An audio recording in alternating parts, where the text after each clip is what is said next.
Mradi huu unasaidia wanabiashara wetu wapate mahali pasafi pa kufanyia biashara, kwa sababu wakati Rais William Ruto alikuwa anaomba kura, sisi zote tukiomba kura kama watu ya UDA na Kenya Kwanza, tulisema tungetaka kuinua hali ya wanabiashara na watu ambaye wako kiwango cha chini kimaisha, kama ni wanabiashara wadogo wadogo wakiwemo mama mboga, wapate mahali pazuri pa kuuzia bidhaa yao.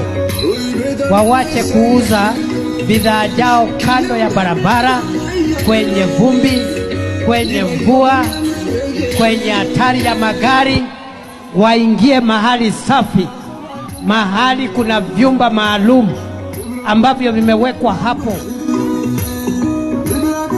Mimi siku hizi mambo yangu ni machache, kazi yangu ni kufuatilia miradi ya serikali, nihakikishe wakati Kenya inapata barabara, hata Samburu inapata barabara.